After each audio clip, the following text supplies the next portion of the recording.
Sekarang kalau kita lihat di situ kebutuhan si podcastnya mencari sesuatu yang heboh, dan kemudian menjadi ada seorang individu bernama Dr. Lewis ini yang dia akui sendiri, ada datanya, dia akui bahwa dia melihat semua orang itu isu-isu ini berkembang viral itu karena lewat sosial media, maka dia gunakan sosial media juga untuk memviralkan pemikirannya dia.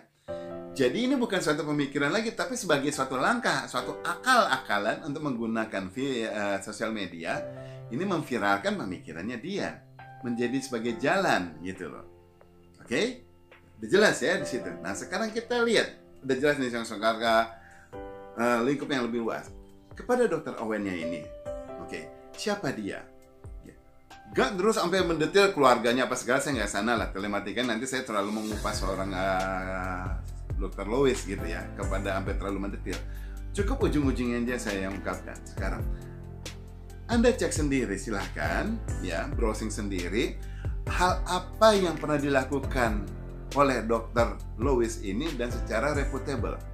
Ada nggak? Coba pikirkan, cari deh. Nggak ketemu loh. Ya, kalau kita bicara yang tahun-tahun sebelumnya gitu, pernah ada yang dilakukan di sini dan kemudian cukup kuat ya, nggak ketemu. Berarti nggak ada. Dia hebohnya baru seminggu terakhir karena yang viral di sini.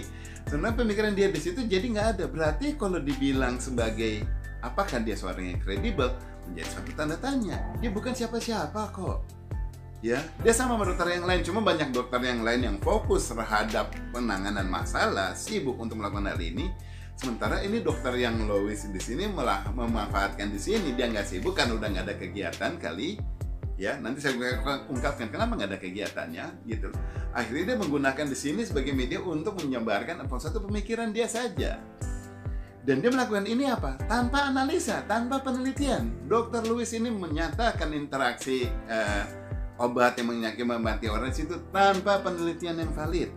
Ada datanya. Kayak gitu loh. Ini saya ungkapkan semua nih, saya kupas gitu.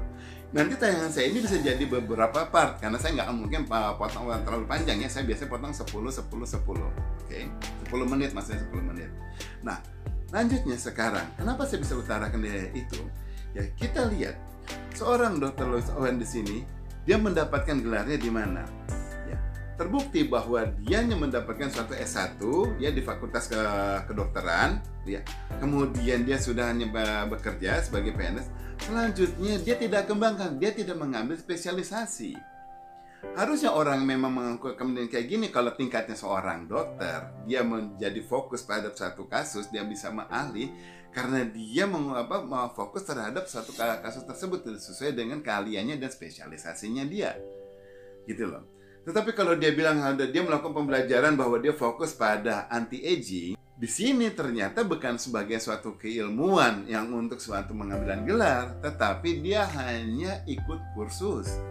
Kursusnya kenapa saya bilang kursus? Ya terbukti bahwa dia berdasarkan karena banyak orang, kemudian akhirnya malah si dokter yang ingin diminati untuk melakukan kursus di situ memberikan suatu poin titik ketemunya adalah di Malaysia, dan akhirnya kemudian ketemulah dia di sana belajar sama si orang yang mengajarkan mengenai anti-aging di sini. Sekarang kalau kita anggap dia seorang pintar si Dr. Lewis di sini, kenapa dia baru ungkapkan hal ini sekarang? Bukan setahun yang lalu sejak COVID sudah marak. Mungkin kalau baru-baru marak dia bilang mau banyak mati 1 2 meninggal, maaf 1 2 3 itu dianggap dibiasakan dulu. Tapi setelah beberapa bulan terlihat banyak yang meninggal. Pemikirannya harusnya sesuai dengan apa yang konsep yang diyakini bahwa hal ini terjadi karena terjadinya interaksi obat. Oke, tetapi ini tidak dilakukan kan? Berarti hal ini tanpa riset. Kok saya yakin tanpa riset? Tidak mungkin kalau dia akhirnya ceritanya menemukan itu, berpikir itu 1 tahun kemarin, kemudian dalam riset hanya 1 tahun berikutnya dia bisa meyakini bahwa itulah yang terjadi. Itu bukan riset namanya. Riset itu panjang, apalagi samplingnya adalah manusia. Ya, nggak bisa sekedar mengumpulkan 10 orang manusia kemudian diuji. Enggak, harus mungkin sekian puluh manusia dari sekian puluh sampling, dari sekian puluh kondisi, yang komorbid sekian, yang komorbid gabungan sekian, yang komorbid tunggal sekian, yang kemudian orang sehat sekian, anak-anak sekian, orang tua sekian, orang kondisi ini sekian, orang di gunung sekian, orang di pantai sekian. Itu kalau saya bilang yang namanya riset. Betul nggak? Betul, tanya aja dokter. Saya udah tahu kayak gini gitu loh. Kenapa? Saya baca kok. Ya. Nah, hal itu tidak dilakukan, berarti kan dia orang yang pertama tidak reputable dalam bidangnya, kemudian juga bidang tidak sesuai dengan yang paru-paru, bukan keahliannya di jantung paru-paru, dan kemudian juga belajarnya untuk pendalamannya itu bukan mendapatkan pendidikan yang lebih dari S1. Ya jangan salahkan kalau dia jadi viral. Yang bikin viral apa? Orang-orang yang mempunyai kepentingan. Kepentingannya apa? Untuk menggoyahkan masyarakat. Ini sekarang kan selalu dicoba menggoyahkan bahwa vaksin nggak penting dengan cara apa? Ini ada orang yang pikirannya nggak jelas nih. Ini aja diajak. Bahkan tahu nggak? Ada satu data lagi ya yang menunjukkan bahwa Dr. Lewis Oren ini adalah ODGJ. Gitu loh.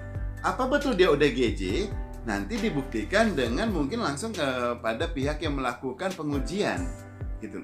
Nggak harus saya nggak bisa mempunyai hak yang valid untuk membuktikan bahwa dia ODGJ apa tidak. Kalian saya nggak di sana, gitu loh. Tetapi pembuktian datanya ada menyatakan dia adalah ODGJ, gitu. Nah kemudian kalau kita bilang seorang yang ODGJ itu dianggap waras, kira-kira oleh siapa? Ya oleh orang yang juga mungkin ada kecenderungan ODGJ. Kalau kita orang normal, ngelihat orang yang tidak normal, kemudian kita bilang, wah itu orang kok kayak begitu ya. Maka kita bilang itu orang nggak normal. Kita lingkungannya orang-orang pendek semua, kita orang tinggi, itu orang kok tinggi banget, aneh ya. Karena kita semuanya pendek. Dia menjadi apa? Orang yang tidak normal. Tetapi saat kita pergi ke lingkungan dia di mana orang-orangnya tinggi semua dan hanya kita sendiri yang pendek, mereka akan melihat, kamu tidak normal ya, tinggi kamu pendek.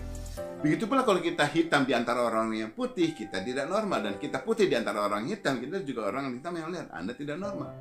Semua hal yang menjadi berbeda di antara komunitas, di antara lingkungannya, itu akan selalu dianggap sesuatu yang aneh, tidak normal gitu loh. Dia akan menjadi normal kalau diliput ataupun ditanggapi oleh orang-orang yang sepemikiran, ataupun kemudian ya sesama ada kecenderungan yang ODGJ. Sangat mungkin itu gitu loh ya. Nah itu kan satu kemungkinan, tetapi bisa aja semua orang yang melakukan pengupasan mencari informasi mengenai dia itu adalah sifatnya untuk mencari tahu ya terhadap satu fokus permasalahan, tetapi tidak melihat dari sisi yang lebih luas tadi yang saya bilang. Oke, clear ya mengenai backgroundnya ya. Sekarang kita lanjut pengupasan pada konten yang ada, dan ini sebagai pembuktian juga.